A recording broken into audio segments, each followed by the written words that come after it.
बिस्मिल्लाहिर्रहमानिर्रहीम। अस्सलाम वालेकुम माय डियर स्टूडेंट्स, मैं हूं आपका physics teacher Fawad Tahir Kaikaus. Welcome to Spire group of colleges online classes.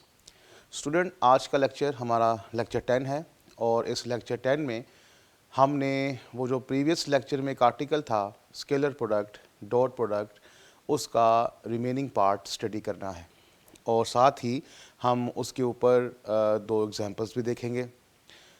मैं आपको प्रीवियस लेक्चर थोड़ा सा रिकॉल करवा दूं।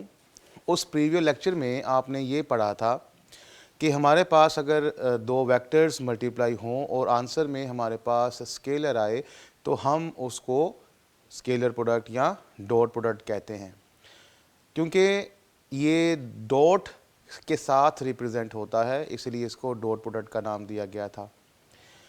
इसके बाद हम लोगों ने इसकी दो एग्जांपल्स देखी थी। फिर हम लोगों ने इसकी एक्सप्लेनेशन में जब इसकी फ़िज़िकल इंटरप्रिटेशन पढ़ी तो उसमें हम लोगों ने बड़ा इम्पोर्टेंट पॉइंट जो है वो डिस्कस किया।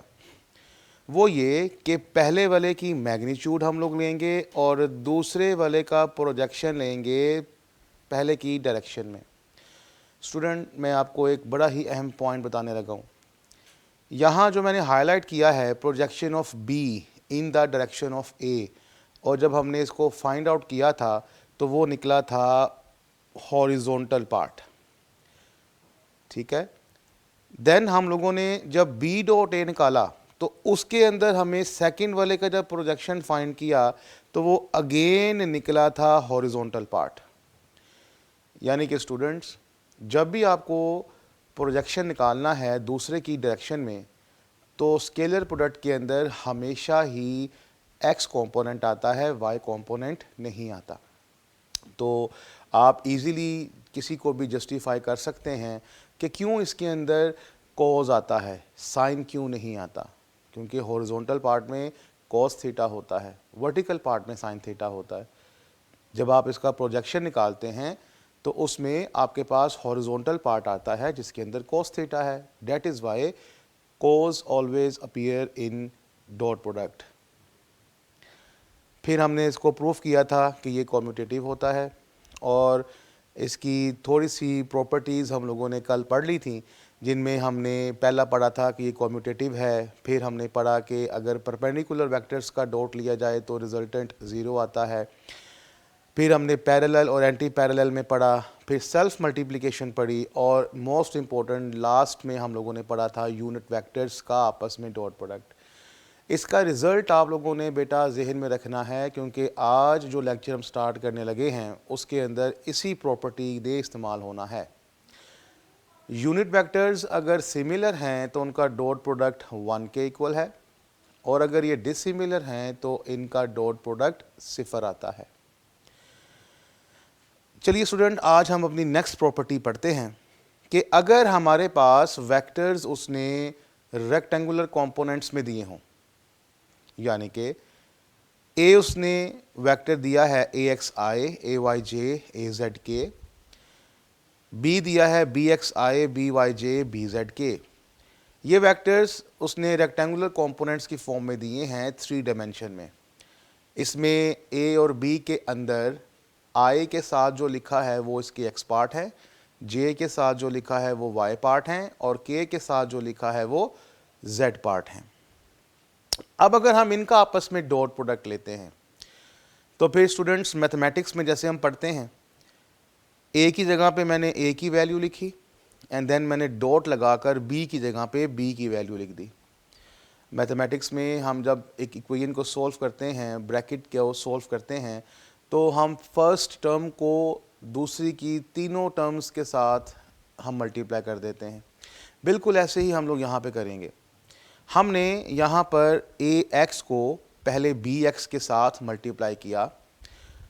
स्टूडेंट्स ज़रा गौर से देखिएगा, मैंने ए एक्स को बी एक्स के साथ मल्टीप्लाई किया, लेकिन वेक्टर को वेक्टर के साथ मल्टीप्लाई किया और डॉट मैंने वेक्टर्स के दरमियान में लगाया है, बिकॉज डॉट हमेशा वेक्टर्स का होता है, स्केलर्स का नहीं होता। बिल्कुल ऐसे ही मैंने ए एक्स को जब बी वाई से मल्टीप्लाई किया तो डॉट आया आई और जे में। ए एक्स जब बी जेड से मल्टीप्लाई हुआ तो डॉट आया आई और के में। अच्छा स्टूडेंट, मैं अगर आपको इसका एक छोटा सा शॉर्टकट सिखाऊं तो आप इसके शॉर्टकट को देखिएगा ध्यान से कि मेरे पास जोन से दो कंपोनेंट्स आपस में मल्टीप्लाई हो रहे हैं, यूनिट वेक्टर्स उन्हीं के कॉरस्पॉन्डिंग वाले आते हैं। जैसे सेकंड में देखिए, हमारे पास जो कंपोनेंट्स मल्टीप्लाई हो रहे हैं वो एक्स और वाई वाले हैं, तो डॉट भी देखिए आई और जे में है। अगर हमारे पास कंपोनेंट्स एक्स और जेड वाले हैं तो यूनिट वेक्टर्स भी देखिए आई और के हैं। ये हमने अभी ए एक्स को तीनों कंपोनेंट्स के साथ मल्टीप्लाई किया। सेम इसी पैटर्न से देखिएगा, अब हम ए वाई को तीनों कंपोनेंट से करते हैं। सेम पैटर्न से करेंगे, ज़रा गौर से देखिएगा। ए वाई जब बी एक्स के साथ मल्टीप्लाई हुआ तो डॉट जे और आई में आया। ए वाई जब बी वाई से मल्टीप्लाई हुआ तो डॉट जे और जे में आया। ए वाई बी जेड से मल्टीप्लाई हुआ तो डॉट बिल्कुल जे और के में आया। आपने देखा सेम वैसे ही जोन से कंपोनेंट्स मल्टीप्लाई हो रहे हैं, डॉट उन्हीं के यूनिट वेक्टर्स का आ रहा है। आइए अब ए जेड को करते हैं। ए जेड जब बी एक्स से करेगा तो डॉट के और आई में। ए जेड जब बी वाई से करेगा तो डॉट के और जे में। ए जेड जब बी जेड से करेगा तो डॉट के और के में। तो स्टूडेंट्स, इस तरह से आपने देखा कि बहुत ही आसान पैटर्न है इसको आपस में मल्टीप्लाई करने का। बस आपने ये ज़हन में रखना है कि जोन से दो कंपोनेंट्स मल्टीप्लाई हो रहे हैं, डॉट उन्हीं के कॉरस्पॉन्डिंग यूनिट वेक्टर्स में आएगा। अब टाइम आ गया इससे पिछली प्रॉपर्टी को अप्लाई करने का, जो कि आपने पढ़ा कि सिमिलर यूनिट वेक्टर्स का डॉट लिया जाए तो 1, डिसिमिलर का डॉट लिया जाए तो 0। अब बेटा जहाँ जहाँ पर सिमिलर यूनिट वेक्टर्स हैं, जहाँ जहाँ पर सिमिलर यूनिट वेक्टर्स हैं उनकी जगह पर आप लोग लगा दीजिए 1, और जहाँ जहाँ पर सिमिलर नहीं है वहाँ पे 0। ऐसे तो जहाँ जहाँ पर सिमिलर था मैंने 1 कर दिया, जहाँ जहाँ पर डिसिमिलर था मैंने 0 कर दिया।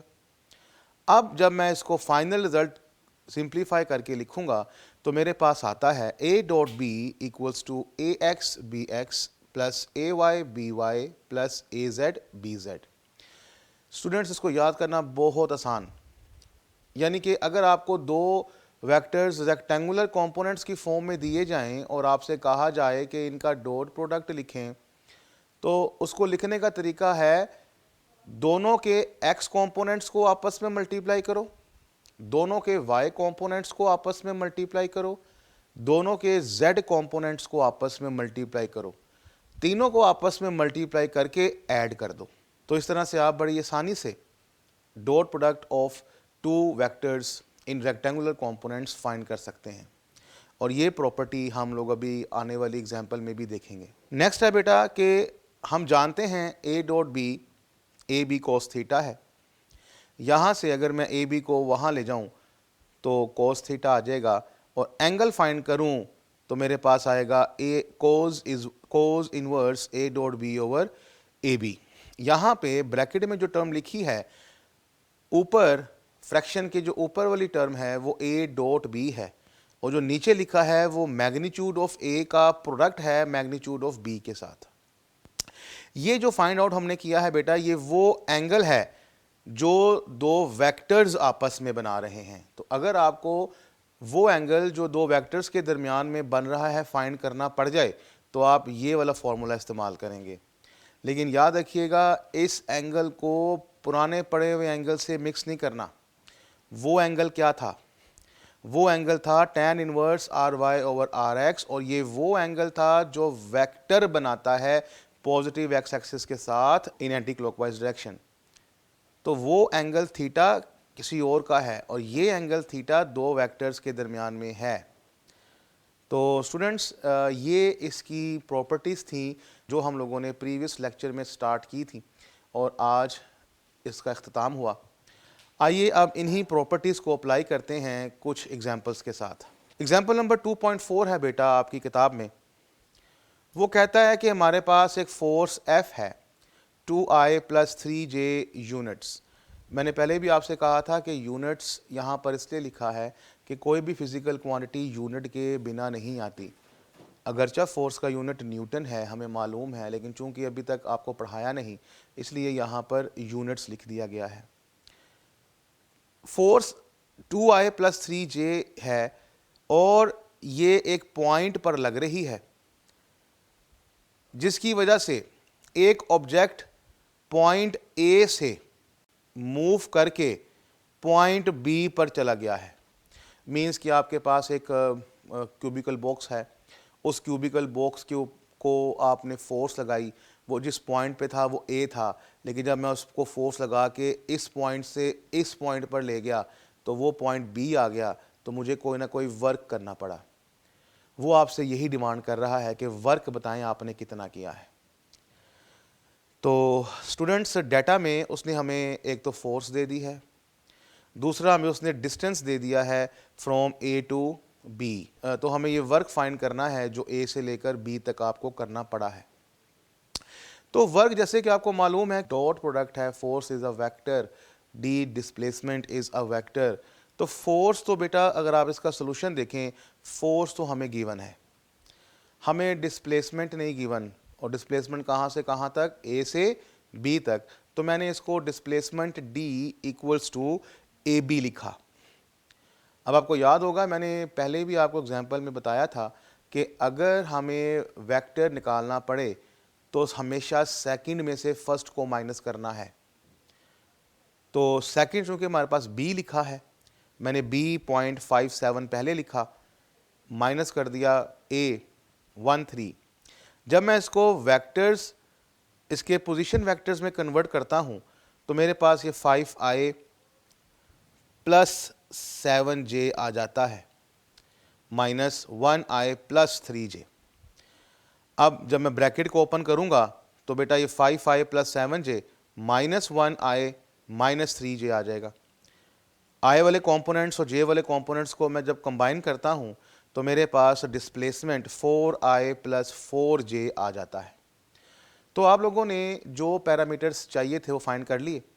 तो अब हम जब वर्क निकालते हैं, इन पैरामीटर्स की वैल्यू को पुट करते हैं, तो हमारे पास इक्वेशन ये बन जाती है। तो अब स्टूडेंट वो प्रॉपर्टी जो अभी हम लोगों ने थोड़ी देर पहले पढ़ी, वो अप्लाई करने का वक्त आ गया। मैंने आपसे क्या कहा था कि जब भी दो वेक्टर्स आपस में मल्टीप्लाई होंगे in terms of rectangular components, तो x वाला x से मल्टीप्लाई होगा, y वाला y से और z वाला z से। तो आप देख रहे हैं कि मेरे पास यहाँ पर x और y कंपोनेंट्स ही गिवन हैं, z कंपोनेंट गिवन नहीं है। तो मैं क्या करूँगा, x वाले को x से मल्टीप्लाई कर दूंगा, यानी कि 2 को मल्टीप्लाई करूंगा 4 से, y वाले को y से मल्टीप्लाई कर दूंगा, यानी कि 3 को मल्टीप्लाई कर दूंगा 4 से। तो मेरे पास कुछ इक्वेशन इस तरह से बन जाएगी, 8 + 12 आ जाएगा, यानी कि 20 यूनिट्स। तो टोटल वर्क जो मुझे पॉइंट ए से पॉइंट बी तक करना पड़ा है वो 20 यूनिट्स है, और एंड में मैं इसका रिजल्ट लिख दूंगा। तो स्टूडेंट, इस तरह से आपने ये एग्जाम्पल जो है वो बड़े ही आसान तरीके से सोल्व करनी है। कॉन्सेप्ट आपका बड़ा क्लियर होना चाहिए कि हम लोग अगर ये कर रहे हैं तो क्यों कर रहे हैं। आइए एक और एग्जांपल आपके साथ शेयर करते हैं। 2.5, find the projection of vector A in the direction of vector B. एक वेक्टर ए है, एक वेक्टर बी है। आपको वेक्टर ए का प्रोजेक्शन फाइंड करना है बी की डायरेक्शन में। तो आज के इस लेक्चर में मैंने जब स्टार्ट किया, आपको स्टार्टिंग में बताया था कि अगर आपको प्रोजेक्शन निकालना है एक वेक्टर का दूसरे वेक्टर की डायरेक्शन में, तो हमेशा कौन सा कंपोनेंट आएगा? जी, एक्स कंपोनेंट आएगा। तो आइए पहले इसका डाटा लिखते हैं। डाटा है बेटा, वेक्टर ए गिवन है, वेक्टर बी गिवन है। आपको जो चीज़ फाइंड करनी है वो है projection of A in the direction of B, यानी कि horizontal component of A find करना है, ए cos थीटा। तो सॉल्यूशन में बेटा हम लोग डॉट प्रोडक्ट का फॉर्मूला इस्तेमाल करते हैं कि ए डॉट बी हमारे पास है A B cos theta, magnitude of A, magnitude of B, cosine of the angle between A and B. यहाँ पर हम ए cos थीटा को अलग कर देते हैं, बिकॉज आपको मालूम है कि हॉरिजॉन्टल कंपोनेंट, अगर हमारे पास वेक्टर एफ है तो उसका हॉरिजॉन्टल कंपोनेंट एफ एक्स होगा, यानी कि एफ कोस थीटा। यहाँ पर चूंकि हमें ए का हॉरिजॉन्टल कंपोनेंट लिखना है तो वो होगा ए एक्स, ए कोस थीटा। अब जब मैं इनकी वैल्यूज को पुट करता हूं तो ए की जगह पे मैंने ए पुट कर दिया और बी की जगह पर बी। अब मेरा बेटा ध्यान से देखिएगा कि फ्रैक्शन में ऊपर हमारे पास डॉट प्रोडक्ट लिया जा रहा है, और मैंने अभी आपको थोड़ी देर पहले समझाया था कि हर एक वेक्टर का x कंपोनेंट, यानी कि दोनों वेक्टर्स के x कंपोनेंट को, y कंपोनेंट को और z कंपोनेंट को आपस में मल्टीप्लाई कर दो और फिर बाद में उनको ऐड कर दो। यानी कि मैं 2 को मल्टीप्लाई करूंगा 3 के साथ, -8 को मल्टीप्लाई करूंगा -4 के साथ। ध्यान रखिएगा, गौर से देखिएगा, y कंपोनेंट a के अंदर -8 है और y कंपोनेंट b के अंदर -4 है, इसलिए मैं -8 को -4 से मल्टीप्लाई करूंगा। बिल्कुल ऐसे ही मैं 1 को -12 के साथ मल्टीप्लाई करूंगा। और नीचे b है, b means magnitude of b। तो मैग्नीट्यूड आपको पता है, x कंपोनेंट का स्क्वायर, y कंपोनेंट का स्क्वायर, z कंपोनेंट का स्क्वायर, इनको ऐड करके तो स्क्वायर रूट ले लेते हैं। तो x कंपोनेंट b में हमारे पास 3 है, y हमारे पास -4 है और z हमारे पास -12 है। तो चूंकि माइनस का स्क्वायर प्लस होता है तो मैंने यहाँ पे प्लस ही रहने दिया। अब जब मैं बेटा इनको मल्टीप्लाई करता हूँ तो आप देखेंगे 2 मल्टीप्लाई हो रहा है 3 से, -8 मल्टीप्लाई हो रहा है -4 से, और 1 मल्टीप्लाई हो रहा है -12 से। और नीचे 3 का स्क्वायर 9, 4 का स्क्वायर 16 और 12 का स्क्वायर 144। जब मैं बेटा इनको आपस में मल्टीप्लाई करके सॉल्व करता हूं तो मेरे पास आखिर में आंसर आ जाता है 2। यानी कि मेरे पास जो projection of A along B आया वो 2 निकला। तो स्टूडेंट्स, इस तरह से आपने इस एग्जांपल में भी देखा कि हम लोगों ने स्केलर प्रोडक्ट की प्रॉपर्टीज़ को इस्तेमाल किया। सो इससे मिलती जुलती एग्जांपल्स और न्यूमेरिकल्स आपकी बुक में मौजूद हैं, हम वक्त आने पर उनको भी करेंगे, और अगर आपके पास टाइम हो तो आप उसको लाजमी प्रैक्टिस कीजिए। न्यूमेरिकल स्टूडेंट्स को बहुत डिस्टर्ब करते हैं, सो मेरी कोशिश है कि मैं लेक्चर के दौरान ही बच्चों को प्रैक्टिस करवाता हूँ और बच्चों का मोराल थोड़ा सा हाई होता है। सो उम्मीद करता हूँ कि आज के इस लेक्चर में आपको मज़ा आया होगा। इस लेक्चर को बार बार देखिए, बार बार देखने के बाद इसको समझिए, प्रैक्टिस कीजिए। अगले लेक्चर में हम इंशाल्लाह नया टॉपिक जो है अगले लेक्चर में हम लोग नया आर्टिकल स्टार्ट करेंगे। तब तक के लिए अपने टीचर को इजाज़त दीजिए। अल्लाह हाफिज़।